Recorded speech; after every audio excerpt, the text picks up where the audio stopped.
Do you want to hear about something that is so unique for two-year colleges? Did you know that Unmuddle created a national marketplace for community colleges? That's right. For more details, go to unmuddle.com/colleges. That's UNMUDL.com/colleges.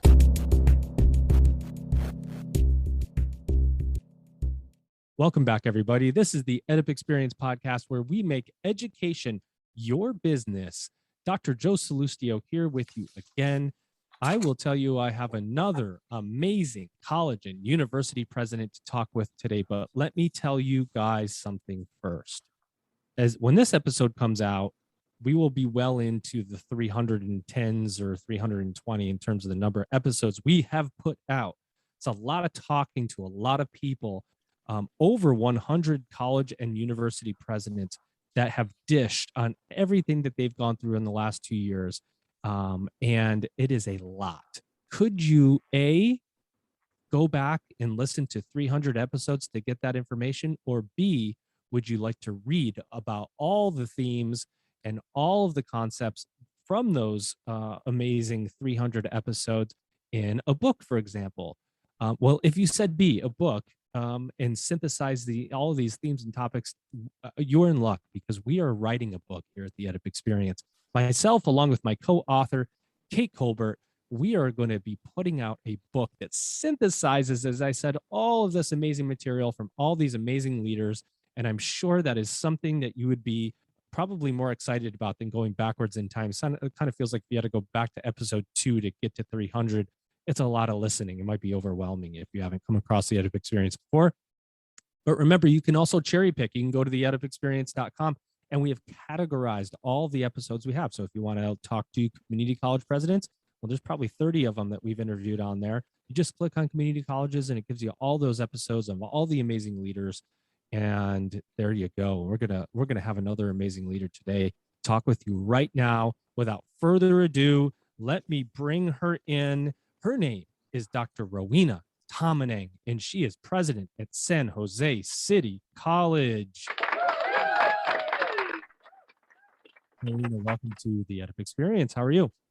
Good. Thank you so much, Joe. I'm so happy to be here with you this morning for the conversation. Oh, you make me happy by being here, not the other way around.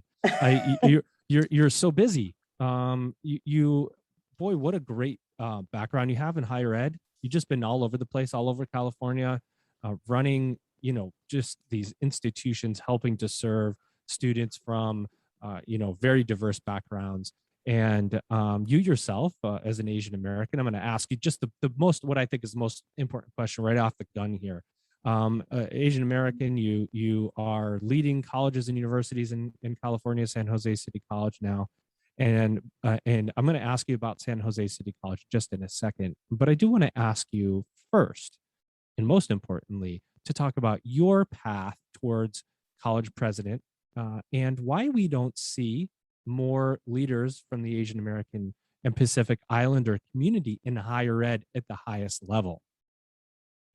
Yeah, thank you for that question, Joe. So my background is that I am a first generation Filipino American immigrant.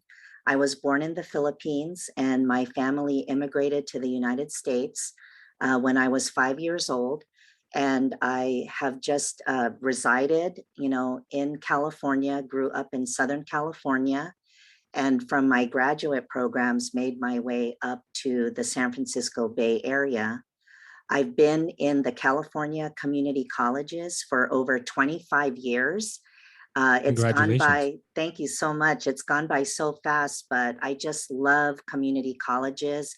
I was a community college transfer student, went to Cypress College in Southern California, and from there transferred to UC Irvine, and then did my first graduate degree at UC Santa Barbara, and then my doctorate up here in the north at University of San Francisco. Have you ever been outside of the state of California, Rowena? Yes, so I haven't at least been. Personally, I've traveled, for conferences, outside of California and institutes, but I've only lived in California. And for the most part, Southern California, and then, of course, up here in the San Francisco Bay Area. And they say a lot of people who grew up here in California or have been here since they were really young, unless they get to the point where, they get older, they're working for a company that moves them out. A lot of people have been here forever in California. Yes. Just live here, grow up here, can't give up the weather. Anyway, go back to go. It is kind of nice. I mean, I'm in Ontario, California right now. It's kind of hard to beat the weather around here. Oh, I know where Ontario is, and California is such a great state because we have so much diversity as well, which is different from some of the other states. There are, a very large Asian American community, particularly Chinese and folks from the East that are over here in Southern California. And, I wasn't used to that. I grew up in New York, so there was a Asian population in New York, but and then I spent some time in Colorado, not as populous from the Asian community. But we don't see a lot of leaders from the Asian and Pacific Islander community, or at least I haven't come across that many. Right? We intentionally go and we say, okay, we have college presidents that, we have the white guys, and we want to get some Black women on, and we've had some amazing Latino women and men from that community, but not as many from the Asian community. And what do you think about that? Is there just less Asian Americans in higher ed? Yes, well, I think certainly that we have Asian Americans and Pacific Islanders across higher ed institutions, and probably predominantly in the faculty ranks, in addition to our classified professionals. But there are less in administration. And so I think the last set of research that I looked at nationally, I believe for Asian American Pacific Islander descent, college and university presidents, I think we're under 4%, if smaller. And then for California, when I took a look last year, I think we were about 6% in terms of the leadership. And we have lost a few of my colleagues due to retirement. And so I've been thinking very deeply about how to really work on the pipeline of encouraging and fostering leadership in higher ed, amongst the next generation of AAPIs. And it's something that I take very seriously. I'm currently the vice president of Asian Pacific Americans for Higher Education, which is a national organization. And we've been doing some great work in terms of trying to build up the leadership pipeline over 20 years. And so we do have a leadership institute that is open to practitioners in the four-year university, in addition to the two-year community college.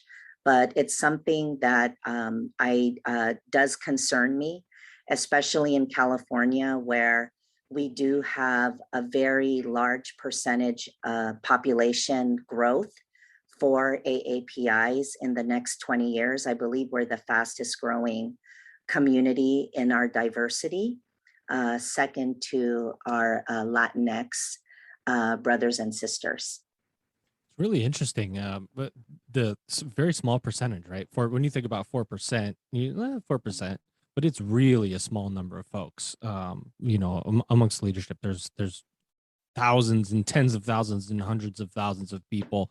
It's just a very small community, and so I love and applaud the work that you're doing to try to ensure the pipeline of Asian Americans toward higher education, the ranks of higher education. I think it's a very important job. Do you feel responsibility since you've achieved? Do you feel like you have to be giving back to the future of Asian Americans and their hopes and dreams to achieve the highest level of administration in higher ed?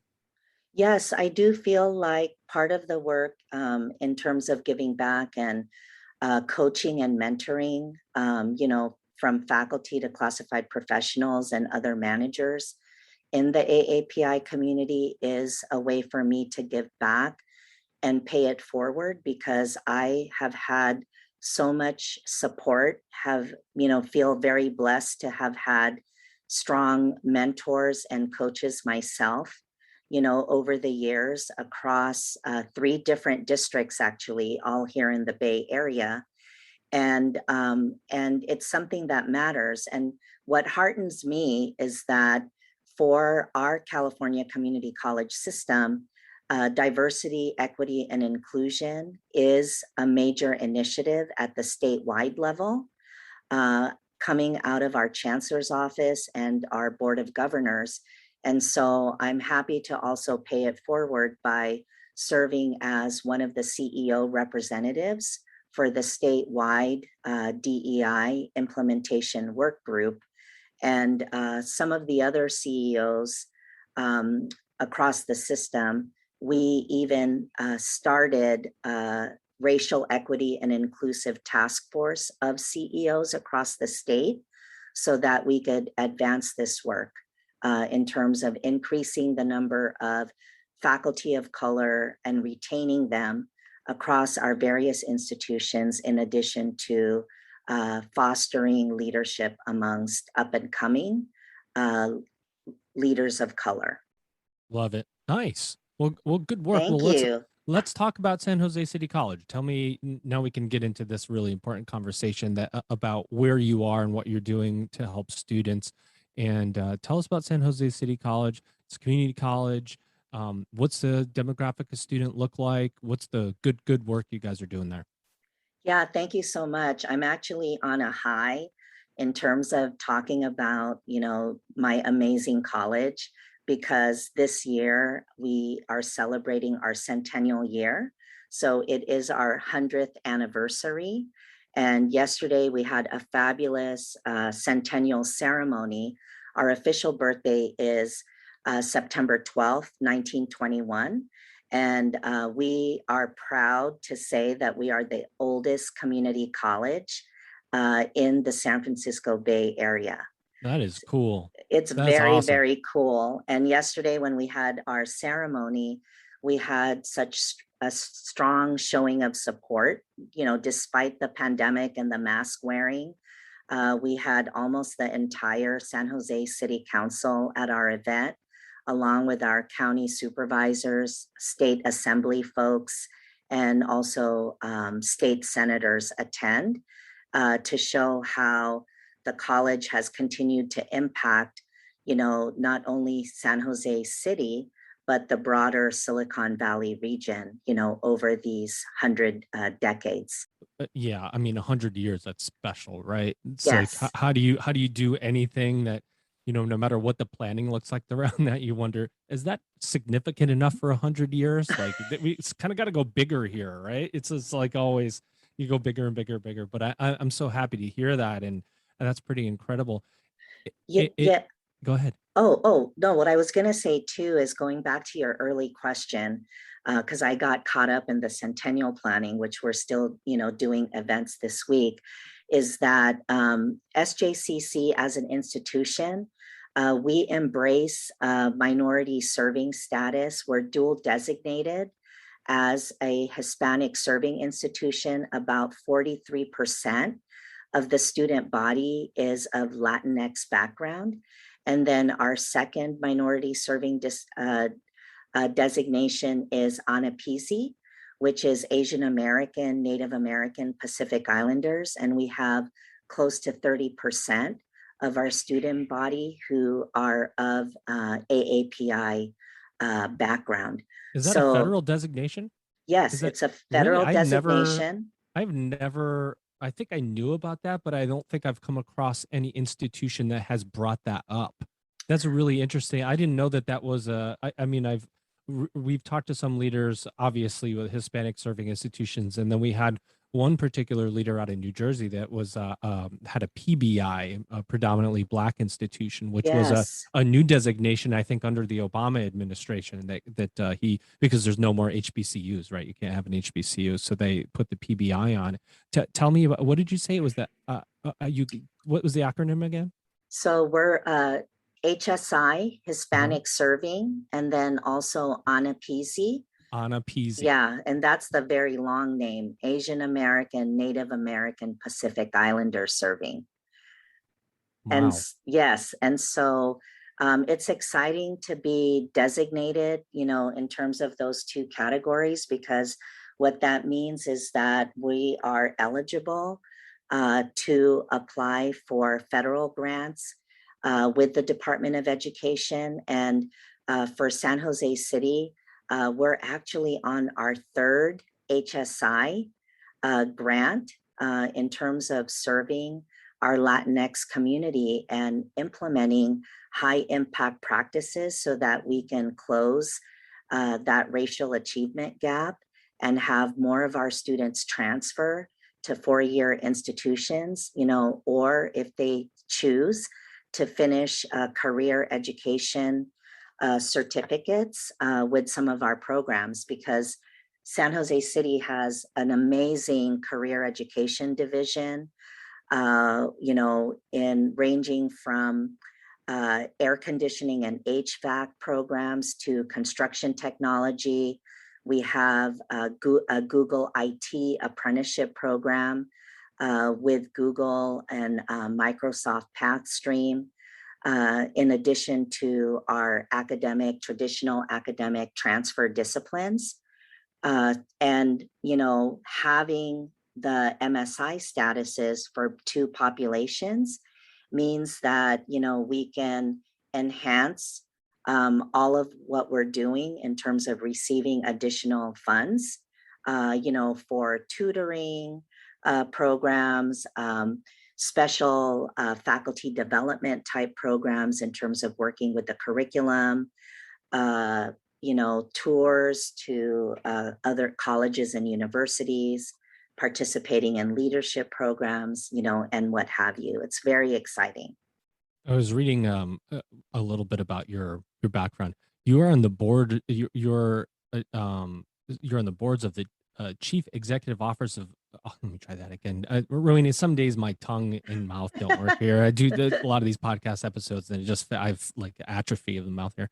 Chief executive officers of the California Community Colleges, the National Asian Pacific Islander Council, American Association of Community Colleges, EdSource, and other organizations. So you're just like super active. How do you balance your job as president at San Jose City College and the responsibility of activism that you feel, and activism and involvement in higher ed organizations and community organizations, which do take time to be involved in, right? I'm in some myself. It's like, oh, I gotta do this thing. It's like, oh, here's my job on the side. Oh, I got the podcast, and so there's a lot of balance as a leader to balance your passion and your responsibility that you feel to others.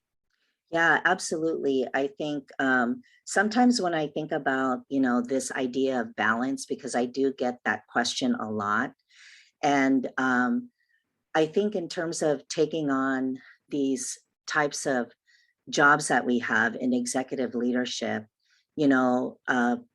achieving balance, is difficult to do. And so I tend to kind of look at prioritizing more in terms of balance. And then also, just thinking about what I commit to outside of the institution, and many of the boards that I commit to and the other projects that I agree to are very, very relevant to the work that I'm doing at the institution at San Jose City College. And so I feel like it's just an extension. Yes, sometimes I do feel like I need many more hours in the day, to accomplish everything that I set out to do. But I feel like it's my heart's work. It's my passion. And so if I could maintain, that combination of, really providing the attention that's needed, to the institution and all of my employees that I care about so much, and also our students, but at the same time, extending that work, external to the campus, it's exciting to me. And I'm inspired by it, even if some days I'm very exhausted and overwhelmed, but I'm just inspired at making an impact, at the micro level at SJCC, but also in the broader level in community. Because I think, the more that we could have folks in higher ed doing both and then sharing with each other and exchanging effective practices, the stronger we are as a higher ed community in moving the needle, for Black and Brown students. I'm Liesl Dees, Continuing Education Director at San Juan College. As a founding partner of Unmuddle, we are excited about the new options for students and community colleges. Unmuddle.com provides a unique and student-centered marketplace for working learners to build their skills, redeem their courses for credit, and directly fill workforce needs of employers. Unmuddle streamlines the pathway between education and employment, providing access to a one-stop course-to-jobs marketplace. Totally. I know what you mean. This podcast I have, I've interviewed 100, over 100 university and college presidents, and my brain is always so full, and it's been direct, almost overflowing. And it's a direct application to my work that I do at Claremont Lincoln University as the chief operating officer. I get all these great tips and perspectives from these amazing leaders like yourself to apply, which is great, right? You have to go get things on the outside and bring them inside, and that's what one of the advantages we have of being leaders. But I want to learn just one thing about you, Rowena. This is the part of the episode where I keep you on your feet. You ready for this? Okay. All right. Are you sure? I am. Okay. Rowena, every time you walk into a room, there's a song playing on the loudspeaker. It's your entrance music that you have to tell everybody that you're coming. What song would be playing on the overhead as you walk into the room? All right. This one's an easy one for me. Okay. Oh, love it. It's an easy one because I just absolutely love the Black Eyed Peas song, Where Is the Love? Nice. You know that one? You. Oh, yeah. yes, Are you familiar with that one? Of course. So so I love that song, and I've actually been introduced with that song to a college community when I became the president of Berkeley City College prior to San Jose City College. And I love that song because when you get to know me, when students, interact with me, when faculty speak with me and join reading groups with me, when I work with classified professionals and colleagues, I talk a lot about the importance of love, in relation to building relationships and building community, and also thinking about our campuses as places of belonging.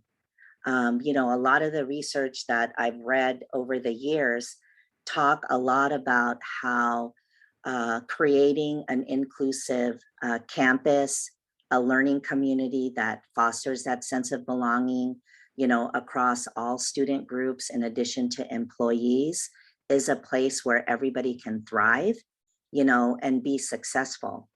And so that has to be my song, and it will be my song, for all time. Every episode we have what's called a mic drop moment, and that was it. And I actually can make this official. Let me see if I can do it here for you. That was the mic drop moment. I'm dangerous with my sound effects now. You Rowena. are. You're getting good. You're really good. Getting better with them. I'm having more. So and then I have, I could do all my voice changes and stuff. But we have the mic drop moment. It's an important. It's the thing that you say that's just really impactful. And I think you have to have love in your heart, especially as a community college president. Not that all college and university presidents don't. No, we have to have love for students, but a community college, we specifically serve an audience that has challenges, and it's a very diverse audience, not in just in background, but in age, in place of education, right? You could have adult students at 35 with some kids looking to upskill and finally finish an associate degree so they can go off and get a job. It could be the 18-year-old student that didn't the private university or public university down the road wasn't right for them at a 4-year level, so they go a little closer to home and take a 2-year degree to try and save money. And so you're serving a range of students in every classification and demographic that's possible. So you have to have love in your heart because it is challenging. It is a challenging issue, especially, Rowena, and what I'd like to have you address right now is the challenge of getting these students back. Where did they all go? The 10% decline we've seen in community college enrollment across the country. Coronavirus dispersed a lot of people, and we have to want to get them back because they all have challenges. Yes, I mean, that's the question for right now. So specifically for San Jose City, prior to the pandemic, if I could just go back quickly to fall of 2019, before I arrived, our enrollment actually has dropped about 15% since then. So you're talking about a few thousand students in relation to headcount enrollment. Thank you for putting a number on that too, because Yeah. you could say 15. Well, it's important. Somebody says Yes, 15%, yes. and in your mind, as a person who's listening to that, you're going, oh, you know, but when you're talking about thousands of students, that's Yes. a big, huge, massive, impactful number. Yes, it's such a big number. And I know that what we've been doing is trying to get as much information as, possible. So when the pandemic hit, we even did a zip code analysis of our students.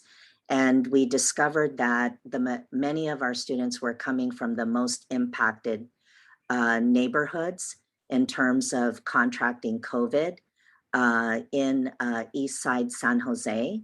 And so what we did as an institution was, we ramped up, we bought a interactive text messaging platform, EdSites, that has been working very well for us. The students like that. We have another chat bot, that we're using for counseling, admissions, and records. And then we've been making phone calls, to students, to let them know what support services that we have, and we're ready, for them to come back. And you've probably heard this, from other presidents that with the higher education emergency relief funds, many institutions are also looking at debt relief, to support students and encouraging them to come back, if they've stopped out in addition to the emergency funds. So, but, even with all of that, we still have right now for fall semester, our enrollments are down about 8% since last fall. And we're just trying to figure out where is the drop off. And sadly, it's actually in our it's in our traditional students. So many of the students that have returned are older students, adult learners, and many of them are in our career education programs. And I know that, there has been, in the Silicon Valley that, they've done a demographic look, and that we do have less traditional students, in the pipeline graduating from high school, but certainly we know that there are more students out there that, that we'd like for them to come back, to complete their academic program with us, or give them an opportunity to explore, transfer programs, and then even career education as well. Do you think So, do you think that has something to do? I'm grasping at straws here to think through this with you a little bit. You probably know more than I do, but is the adult student just maybe more I don't know, could accept distractions created by coronavirus, reprioritize things, and end up back in school because things are becoming more normal with their kids possibly, and so then all of a sudden this time opens up for them, versus the traditional student who was probably debating on college in the first place, like go to college or not, and they end up going to work possibly? Are they helping to put food on the table for their family? Or have they decided they're just going to go to work and not come back to higher ed? Do you have any even anecdotal thoughts around or evidence around why it's the younger, more traditional student that's being, harder to reconvince or locate? Yeah, well, we've been exploring, I mean, some of the reasons that you just stated right now, certainly all of that is in the mix. We also have younger students, who are really tired, Joe. Many students have said that they're just really tired of the Zoom environment, of the online environment, yet they do want the flexibility because, as you said, many of our students are, coming from communities and families that you have multiple wage earners, in order to make ends meet. So certainly economics is a big factor. I'm sure that other presidents have spoken about, the affordability and basic needs issue that we've been tracking for several years now, not only in California but across the nation. And when we speak to students in terms of barriers to, education and maintaining their programs, many of them talk about food insecurity, housing insecurity, certainly here in the Silicon Valley Bay Area. Even with the pandemic, the cost of living has not decreased. Rents are still really high. Even our faculty, and managers and classified professionals have difficulty affording to live in the Bay Area. So they're commuting really long distances now that we're back in our offices.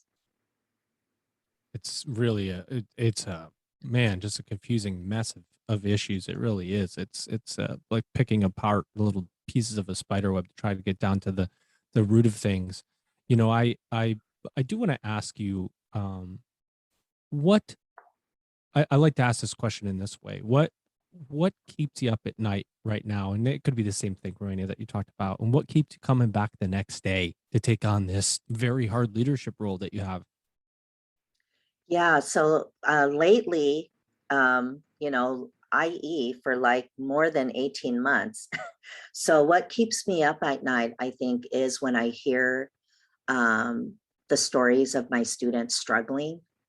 And then likewise, I have a lot of concern too for some of my employees, who are, older, or they're not, in great health because the, pandemic, and then now with the Delta variant, it's very, very scary, and there is a lot of fear out there. So I think that is what's been keeping me up at night, just making sure that we're doing everything possible, as you said, to maintain connection.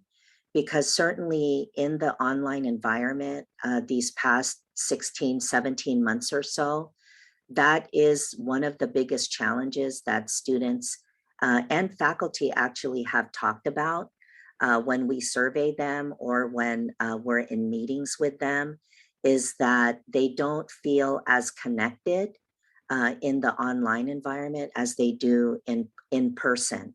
And that's not to say that, moving forward, institutions do need to be more flexible.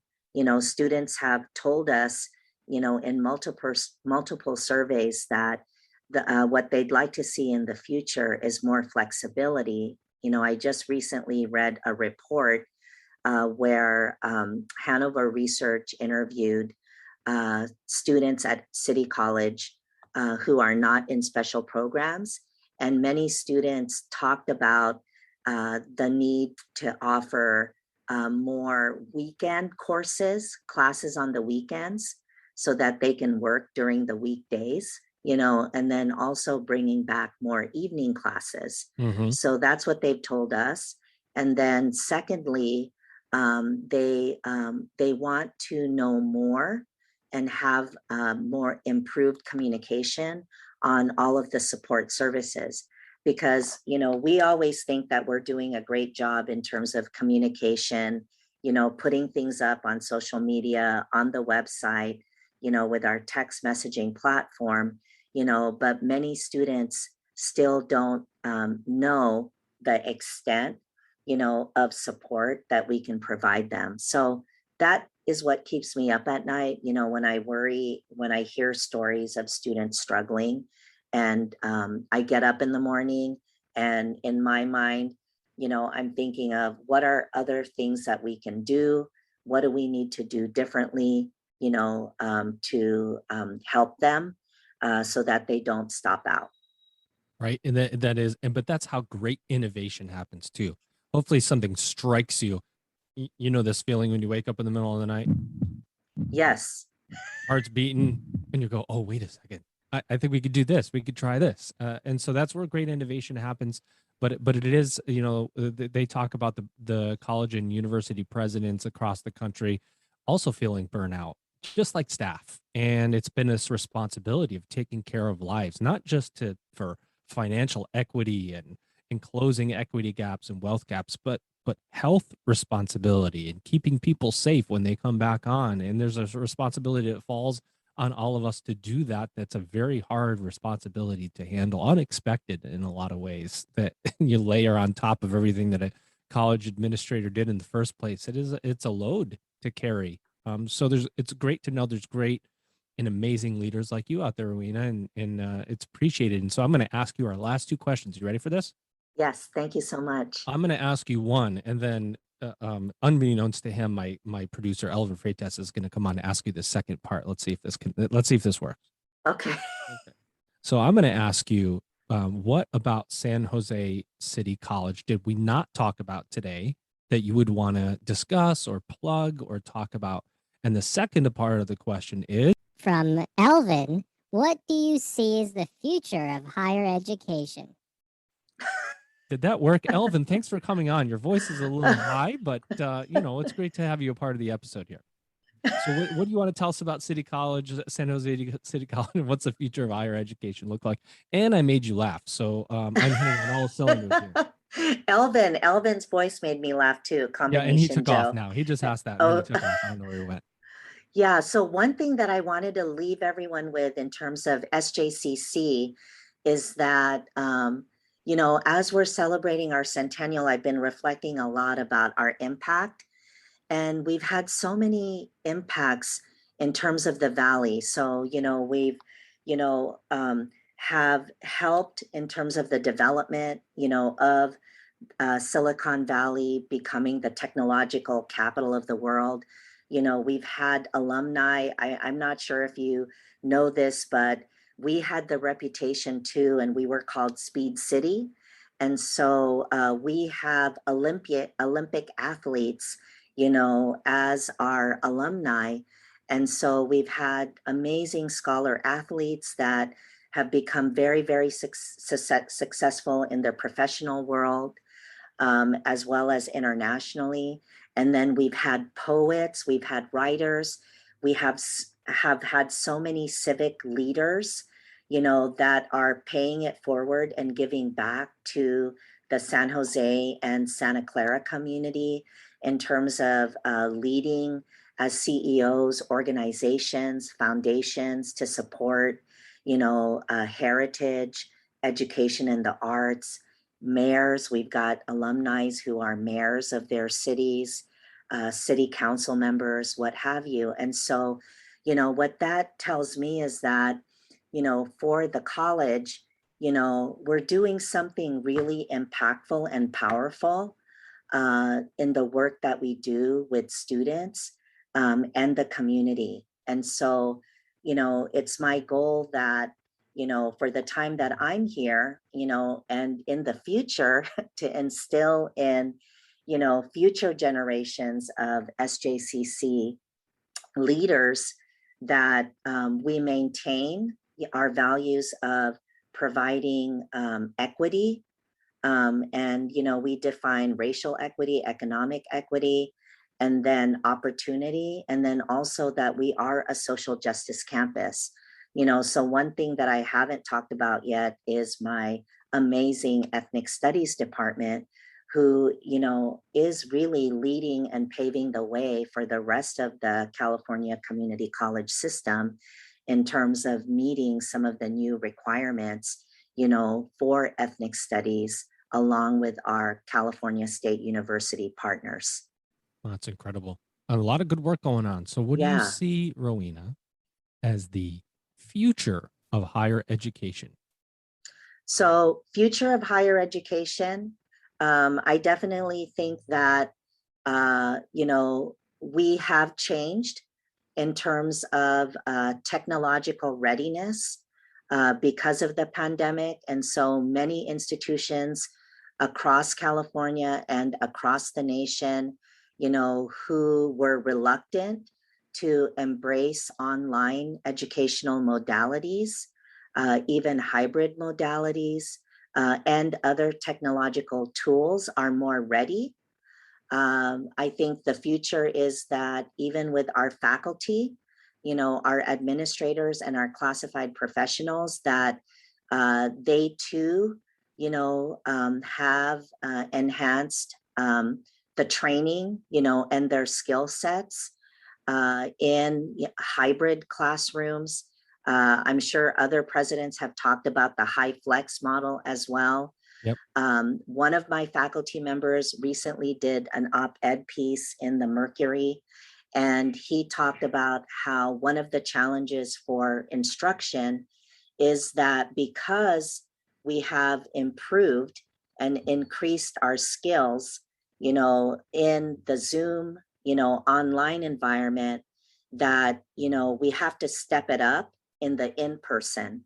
So when we come back to traditional, in-person instruction, that we need to step it up. And the way that we're going to do that, from my perspective, is that we have to increase cultural responsive curriculum across the disciplines, and we got to increase cultural responsive pedagogy so that we can really have faculty in higher ed, practice those strategies of connecting, care, and nurturing, that all of our students need to thrive and be successful in our institutions for transfer, and complete their degrees and start their lives, and enter their professions.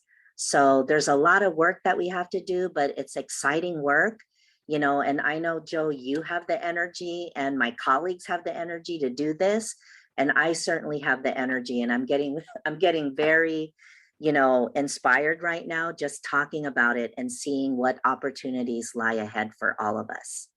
Well, that is amazing. And I am so honored that you came on today, Rowena. It has been really inspiring to talk with you and hear just your perspective on everything and the great work that you're doing. Truly. And I love your entrance music. I challenge the staff at San Jose City College to play that for you every time you're walking into the room. Now, challenge laid out. Let's see if it's accepted.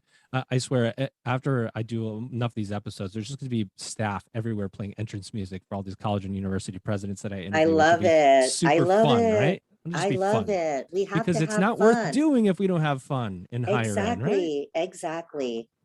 We're changing lives every day. Thank you for coming on, Rowena. This has been another episode of the EdUp Experience podcast with your guest today, Dr. Rowena Tomaneng. I said that right? Tomaneng? Yes. Thank you so much, Joe. I did make sure to get it right. All right, ladies and gentlemen, you have been EdUp'd.